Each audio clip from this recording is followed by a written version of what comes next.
Hello everyone, how are you all? So I came with a new chapter. This is chapter first of class 11. The name of the chapter is The Portrait of a Lady and the writer of this chapter is Khushwant Singh. तो इस कहानी में खुशवंत सिंह ने अपने बारे में बताया है कुछ बातें जो कि हम इस चैप्टर को पढ़ेंगे तो हमें समझ में आ जाएगा कि उन्होंने क्या बताया है इस चैप्टर में। तो let's start the video without any further delay.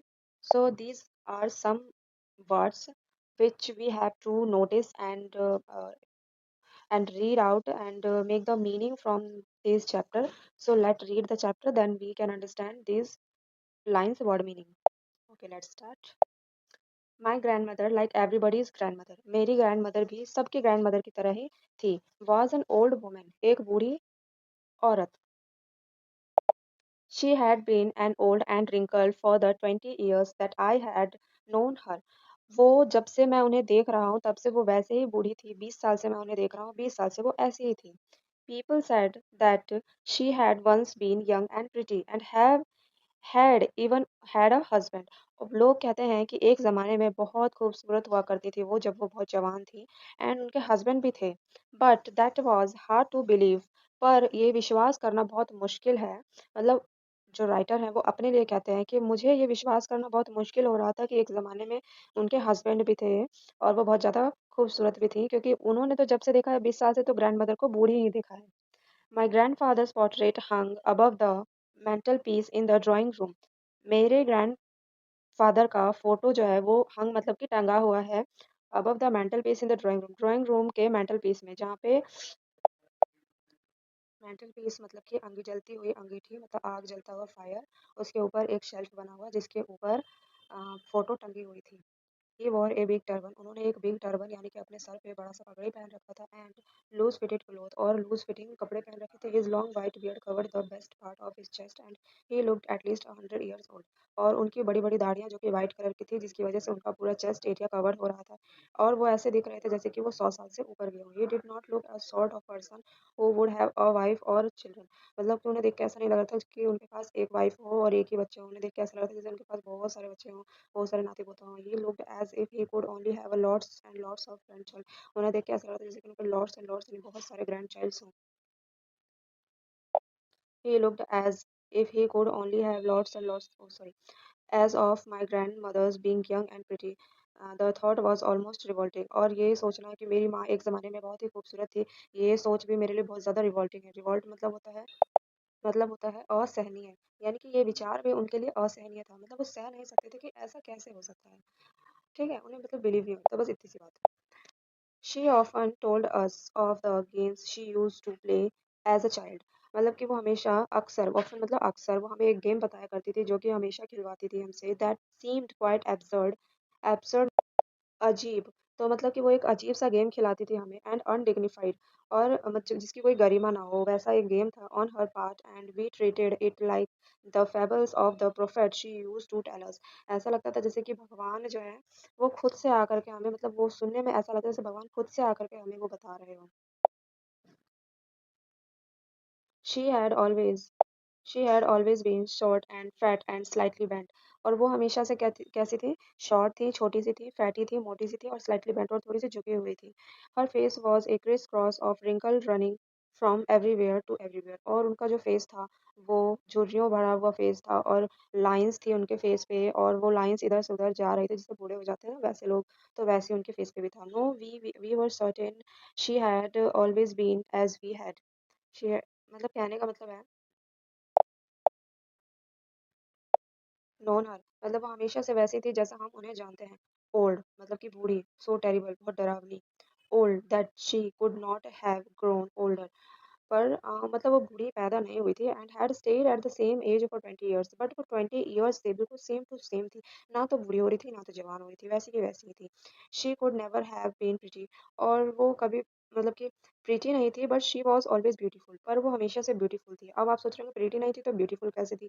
तो देखो दोनों में डिफरेंस होता है. प्रीटी मतलब होता है ऊपर की सुंदरता मतलब फेस का गोरापन चमकदार ये सब. ठीक है, बट ब्यूटीफुल मतलब होता है अंदर की खूबसूरती. तो यानी कि वो ये कहते हैं कि वो ऊपर से चाहे जैसे भी हो पर अंदर से मन से वो बहुत ही ज़्यादा खूबसूरत थी. She hobbled about the house in the spotless white with one hand resting on her waist to balance her stoop and the other telling the beads on her rosary. देखो बच्चों, हॉबल्ट का मतलब होता है धीरे धीरे चलना, मतलब लंगड़ाते हुए घिसिया के चलना बड़ी तकलीफ से, उसको हॉबल्ट कहते हैं।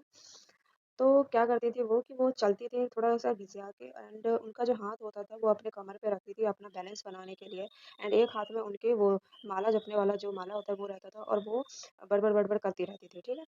हर सिल्वर लॉक्स वर स्कैटर्ड अनटिडली ओवर हर पेल पकड़ फेस। और जो उनका सिल्वर लॉक का मतलब उनके सफेद बालों के लिए सिल्वर लॉक का यूज किया गया है। वर स्कैटर्ड यानी कि बिखरे हुए थे, अनटिडली यानी कि गंदे फंदे से, ओवर हर पेल यानी कि उसके पीले पड़े हुए पकड़ फेस पर, पकड़ मतलब कि झुर्रियां पड़े हुए फेस पर। तो and her lips constantly move in inaudible prayers, और उनके जो लिप्स थे वो इनऑडिबल प्रेयर करते रहते थे, जो कि बिना बोले वो अपने मन में कुछ ना कुछ बड़बड़ बड़बड़ करती रहती थी। Guys sorry for the noise, background noise. Yes she was beautiful, हाँ वो ब्यूटीफुल थी। She was like the winter landscape in the mountain, वो एक विंटर के लैंडस्केप जैसी थी, जो माउंटेन विंटर के माउंटेन का लैंडस्केप होता है ना वैसी थी। And expanse of pure white serenity, breath, peace and containment.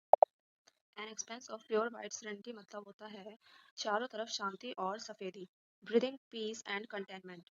और कंटेनमेंट मतलब होता है शांति, यानी कि वो अपने में ही खुश और शांत थी। और उनको लेखक ने कंपेयर किया है एक विंटर के व्हाइट माउंटेन से, कि वो ऐसी ही दिखती थी सर्दियों के मौसम।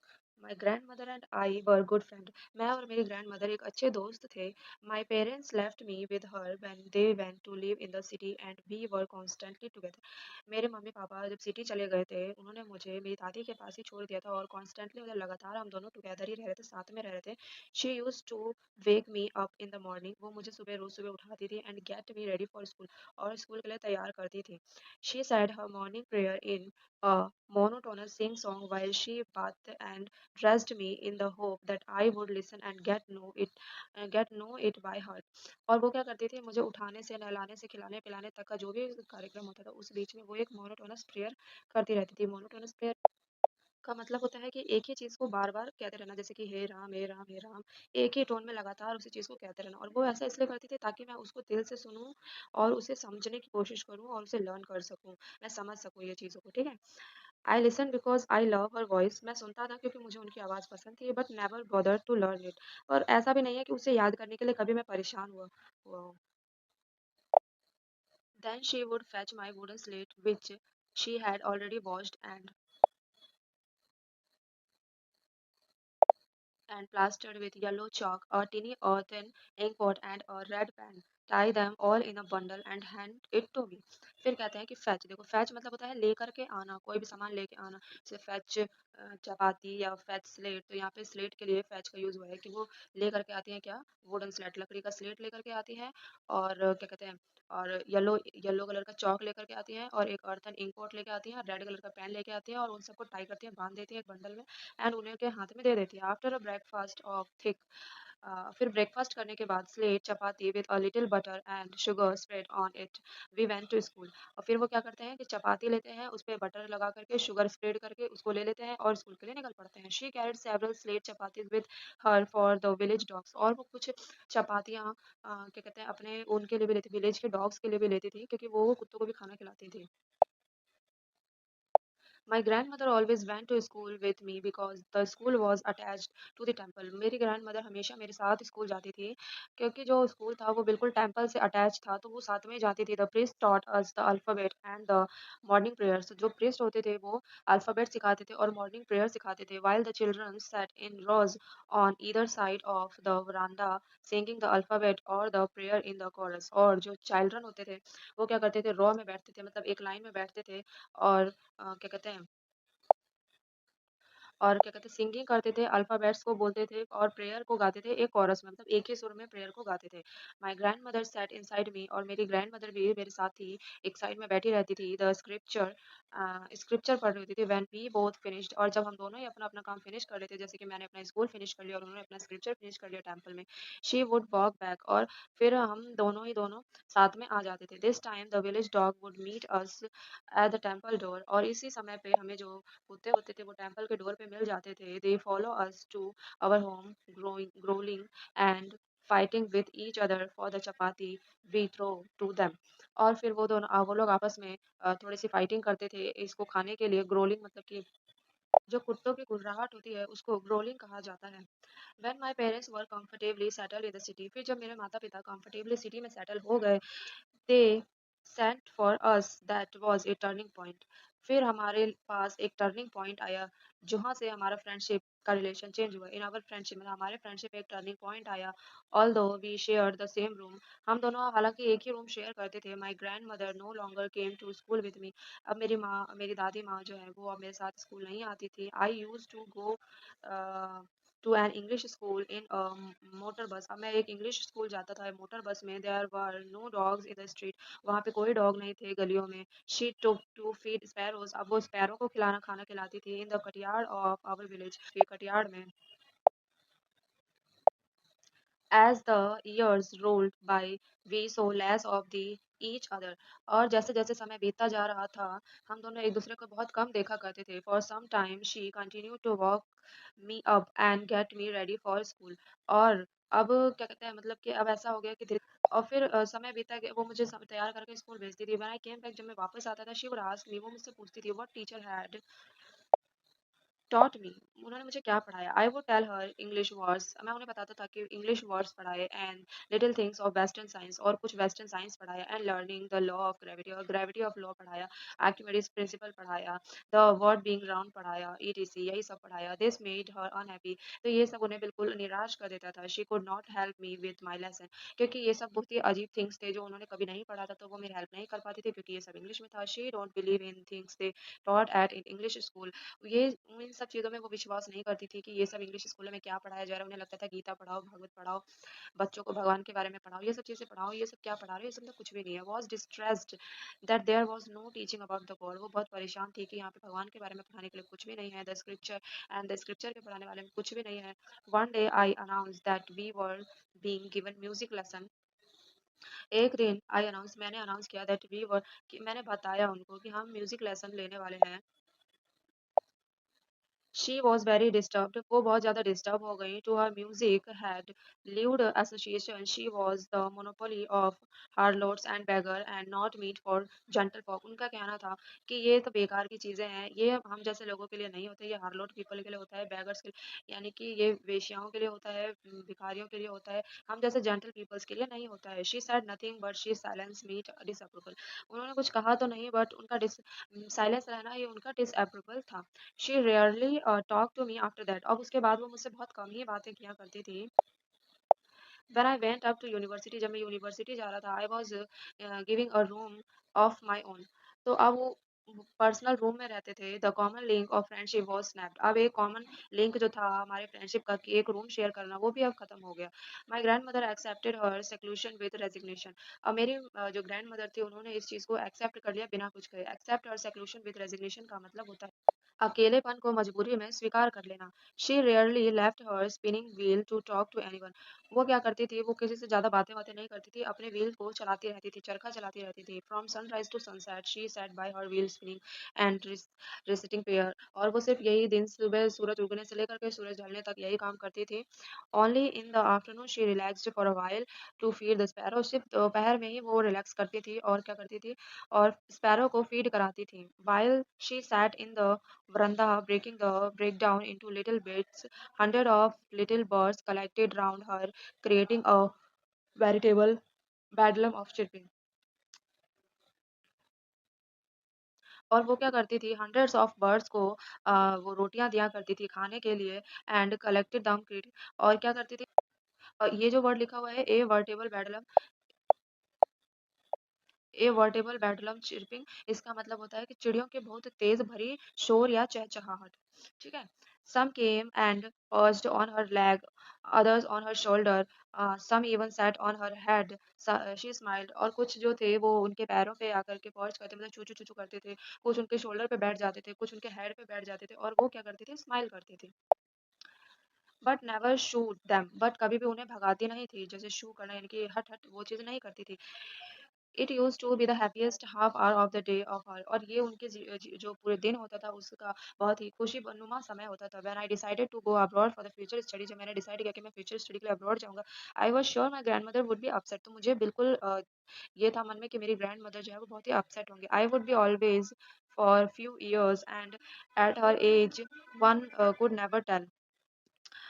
फिर 5 साल बाद जब मैं वापस आया, but my grandmother could she never even sentimental. तो मेरी जो ग्रैंडमदर थी वो बिल्कुल भी सेंटिमेंटल नहीं हुई। शी मतलब वो भावना नहीं था उनके अंदर। She came to leave me at the railway station, मतलब वो 5 साल बाद वहां से वापस आते, ठीक है। तो उन्हें लगा कि अब मैं जा रहा हूँ तो वो सेंटिमेंटल होंगी। तो फिर जो उनकी ग्रैंडमदर थी वो रेलवे स्टेशन तो आई थी, बट उन्होंने कोई इमोशन शो नहीं किया, कोई इमोशन शो नहीं किया। हर लिप्स मूव्ड इन प्रेयर, उनके लिप्स सिर्फ प्रेयर गा रहे थे। Her mind was lost in prayer, उनके दिमाग में सिर्फ प्रेयर से उनका दिमाग ही मतलब गुल हो रखा था, उनके दिमाग में सिर्फ प्रेयर प्रेयर ही भरा हुआ था। Her finger her finger was busy telling the beads of her rosary, और वो सिर्फ माला जपने में बिजी हो रखी थी, उनकी उंगलियां सिर्फ माला जप रही थी। Silently she kissed my forehead, उन्होंने फॉरहेड मतलब होता है माथा, यानी कि नाक से ऊपर का और बाल से नीचे का जो ये 4 उंगली वाला हिस्सा होता है सर का, उसको फॉरहेड बोलते हैं। And when I left the cherished the most impressed as perhaps the last sign of physical contact with us, और ये जो था ये हमारे बीच का एक लास्ट फिजिकल कॉन्टेस्ट था। और चेरिस्ड मतलब चेरिस्ड मतलब होता है संजो कर रखना। तो कहने का मतलब है कि वो उन सारी यादों को जो अभी इनके बीच में, फिर but that was not so, पर ऐसा नहीं था। After 5 year I came back, जब 5 साल बाद वो वापस आया, आई मेट हर स्टेशन, फिर वो उन्हें स्टेशन पे दोबारा से मिले। But she not look like एक डे ओल्डर, एक भी दिन बूढ़ी वो नहीं दिख रही थी। She still had no time for word, और अभी भी उनके पास एक शब्द भी नहीं था कुछ कहने के लिए। And while she clasped me in her arms, I could hear her reciting her prayer, और अभी उन्होंने कोलैप्स्ड मतलब कस कर पकड़ना, और रिसीटिंग मतलब कि दोहराना, मतलब प्रेयर को बार बार दोहराना, एक ही प्रेयर को बार बार दोहराती रहती थी। Even on the first day my arrival, मेरे आने के पहले दिन भी her happiest moment were with her sparrow, उनका जो हैप्पीएस्ट मोमेंट था वो उनके स्पैरो के साथ ही था, मेरे साथ नहीं था। whom she led longer whom she fed longer, जिनको वो बहुत लंबे समय से खाना खिलाते आ रही थी, विद फ्रिवोलस रिबक्स मतलब होता है बेकार मजाक में दी गई डांट। ओके। इन द इवनिंग, एक शाम को, अ चेंज केम ओवर हर, एक बदलाव आया उनके अंदर। शी डिड नॉट प्रे, वो प्रे नहीं कर रही थी। She collected the women of the neighbourhood, उन्होंने पड़ोसियों को कलेक्ट करा, औरतों को। गॉट ए ओल्ड ड्रम, एक ओल्ड ड्रम लेकर के आई, एंड स्टार्टेड टू सिंगिंग, और सिंगिंग स्टार्ट कर दिया। फॉर सेवरल आवर्स, कुछ मिनटों में या कुछ घंटे में, sagging she thump sagging skins of the dilapidated drum, इसका मतलब होता है पुराने ढोल की ढीली पड़ी हुई चमड़ी। And सैंग of the home coming of warriors, और उन्होंने गाना गाया होम कमिंग ऑफ वॉरियर्स, ये गाना उन्होंने गाया। We had to persuade her to stop to avoid over training, and we had to persuade her to stop to avoid overstraining. कहने का मतलब है कि अब वो उनको मतलब रोक रहे थे कि दादी माँ रुक जाओ, ये मत करो, क्योंकि हो सकता है कि उनकी तबीयत खराब हो जाए, क्योंकि वो ऑलरेडी बूढ़ी थी। That was the first time since I had known her that she did not pray, ये फर्स्ट टाइम ही ऐसा था, लेखक कहता है, उनके जीवन में जब वो प्रेयर नहीं कर रही थी, उनकी grandmother. The next morning she was taken ill, अब अगले दिन वो बीमार पड़ गई। It was a mild fever and the doctor told us that it would go, वो डॉक्टर कहते हैं कि ये सिर्फ एक माइल्ड और छोटी सी बुखार है जो कि ठीक हो जाएगी, चली जाएगी। But my grand mother thought differently, but मेरी ग्रैंड मदर कुछ अलग ही तरीके से बोल रही थी। She told us that her and was near, कहती हैं कि मेरा जो वक्त है वो नज़दीक आ गया है। She said that since only a few hour before she close the last chapter of her life, वो कहते हैं कि अभी थोड़ी देर पहले ही मैंने अपने जीवन की आखिरी सांस ले ली। And had omitted to prayer, और मैं मतलब कि प्रेयर करना भूल जाऊंगी। She was not going to waste any time to talk, मैं बात करने में कोई समय बिताना नहीं चाहती, मैं सिर्फ अपना प्रेयर करना चाहती हूँ।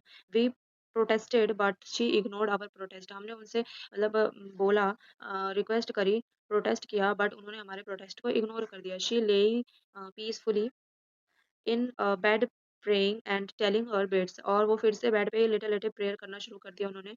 Even before we could suspect मतलब हमें कुछ थोड़ा-सा शक हुआ, हर लिप्स स्टॉप्ड मूविंग, उनका लिप्स स्टॉप हो गया बोलना and the rosary fell from her, और वो जो माला थी वो उनके हाथ से गिर गई, लाइफलेस फिंगर, उनकी फिंगर बेजान हो गई। A peaceful pallor spread on her face and we knew that she was dead। और एक शांति पूर्वक उनके फेस पे आ गया था, जो हम समझ गए कि अब उनकी डेथ हो चुकी है। We lifted her off and bed। अब हमने उन्हें बिस्तर पे से उठाया, as is customary, as is customary मतलब कि रिवाज के हिसाब से, laid her on the ground, उन्हें ग्राउंड पे ले गए and covered her with a red shroud, और उन्हें रेड कलर के श्राउड से कवर, रेड कलर श्राउड मतलब कि रेड कलर का कफन, जैसे कि कहीं कहीं पे व्हाइट कलर का होता है तो वहाँ पे रेड कलर के कफन से उनको वो कर दिया, कवर कर दिया। After a few hour of morning, मतलब कि कुछ समय बाद, we left her alone to make arrangement for her funeral, और फिर थोड़ी देर बाद हमने उन्हें अकेले छोड़ दिया और हम उनके फ्यूनरल के अरेंजमेंट में चले गए। फ्यूनरल यानी कि उनका अंतिम संस्कार। In the evening we went to our room, शाम को हम उनके रूम में गए with crude stretcher. Crude stretcher मतलब होता है, स्ट्रेच का मतलब होता है एक खाट जैसा जिसपे कि डेड बॉडी को ले जाया जाता है, उसको स्ट्रेचर बोलते हैं। To talk her to be cremated, cremated मतलब क्या होता है, to take her to the cremated मतलब उनके दाह संस्कार या अंतिम संस्कार।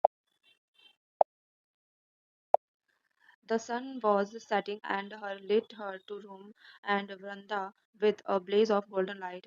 और मतलब कि जो सन था वो सेट हो रहे थे धीरे धीरे, और जो गोल्डन कलर की लाइट थी वो धीरे धीरे ब्लेज हो रही थी।